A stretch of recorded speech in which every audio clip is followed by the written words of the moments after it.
Setelah membahas tentang tidak adanya anjuran memperlama sujud terakhir untuk berdoa ketika sholat, kali ini Romaisa.com akan membahas catatan-catatan lain yang berkaitan dengan lafaz doa ketika sujud.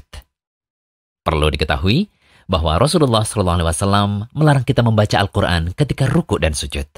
Dalil tentang hal ini adalah hadis Ibnu Abbas radhiyallahu anhu.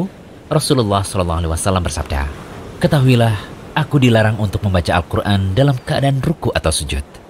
Adapun ruku, maka agungkanlah Rabb Azza wa Jalla. Sedangkan sujud, maka berusahalah bersungguh-sungguh dalam doa, sehingga layak dikabulkan untukmu." Hadis riwayat Muslim. Sementara Ali bin Abi Thalib radhiyallahu anhu mengatakan, Rasulullah SAW melarangku untuk membaca ayat Al-Quran ketika ruku dan sujud. Hadis riwayat Muslim. Lalu, apa hikmah tidak boleh membaca Al-Quran ketika ruku dan sujud? Ada beberapa alasan yang dikemukakan oleh para ulama.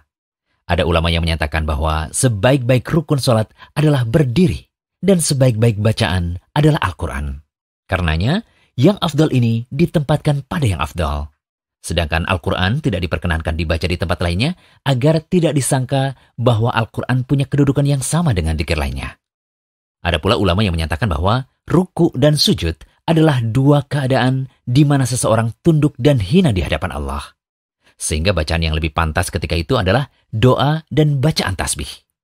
Oleh karena itu, terlarang membaca Al-Quran ketika sujud dalam rangka untuk mengagungkan Al-Quran dan untuk memuliakan yang membacanya. Lantas, bagaimana jika kita membaca doa yang diambil dari Al-Quran ketika sujud? Jawabannya, hal ini tidaklah mengapa. Kita boleh saja berdoa dengan doa yang bersumber dari Al-Quran. Seperti doa sepejagat, sebagaimana yang terdapat dalam surah Al-Baqarah ayat 201, atau doa agar diberikan keistiqomahan seperti yang terdapat dalam surah Ali Imran ayat ke-8. Alasannya karena niatan ketika itu adalah bukan untuk tilawah Al-Quran, tetapi untuk berdoa. Sebagaimana sabda Nabi SAW, setiap amalan tergantung pada niat. Setiap orang akan mendapatkan apa yang ia niatkan. Hadis riwayat Bukhari dan Muslim. Salah seorang ulama Syafi'iyah, Az-Zarkashi rahimahullah berkata, yang terlarang adalah jika dimaksudkan membaca Al-Quran ketika sujud. Namun jika yang dimaksudkan adalah doa dan sanjungan pada Allah, maka itu tidaklah mengapa. Sebagaimana pula seseorang boleh membaca kunut dengan beberapa ayat Al-Quran. Jadi, jelas sudah, membaca doa saat sujud dengan lafaz doa yang berasal dari Al-Quran dibolehkan, selama niatnya untuk berdoa bukan untuk tilawah.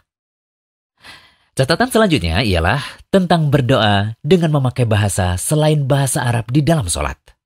Jika seseorang berdoa dalam sholat, misal ketika sujud atau saat tasyahud akhir sebelum salam, di mana doa tersebut dibuat-buat sendiri dengan selain bahasa Arab, seperti itu tidak dibolehkan. Bahkan sholatnya menjadi batal. Inilah pendapat dalam madhab Syafi'i. Oleh karena itu, baiknya memang doa dalam sholat adalah doa yang ma'thur, yang berasal dari Al-Quran dan As-Sunnah, atau doa-doa ringkas yang diajarkan oleh Nabi SAW. Itu lebih selamat dari perselisihan ulama.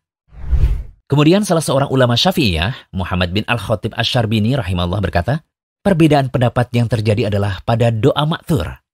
Adapun doa yang tidak ma'thur atau tidak berasal dari Al-Quran dan As-Sunnah, maka tidak boleh doa atau zikir tersebut dibuat-buat dengan selain bahasa Arab lalu dibaca dalam sholat. Hal seperti ini tidak dibolehkan sebagaimana dinukilkan oleh Ar-Rafi'i dari Imam Syafi'i sebagai penegasan dari yang pertama. Sedangkan dalam kitab Ar-Rawdah diringkas untuk yang kedua. Juga membaca doa seperti itu dengan selain bahasa Arab mengakibatkan sholatnya batal. Jadi berdasarkan pendapat dalam madhab Syafi'i ini, berdoa dengan selain bahasa Arab tidak dibolehkan dan membuat sholat menjadi batal. Solusinya, jika ingin berdoa saat sujud, maka memakai doa yang sudah diajarkan oleh Nabi SAW. Jika belum bisa berbahasa Arab, boleh berdoa sebelum sholat, saat waktu di antara adzan dan iqamah dengan bahasa Indonesia.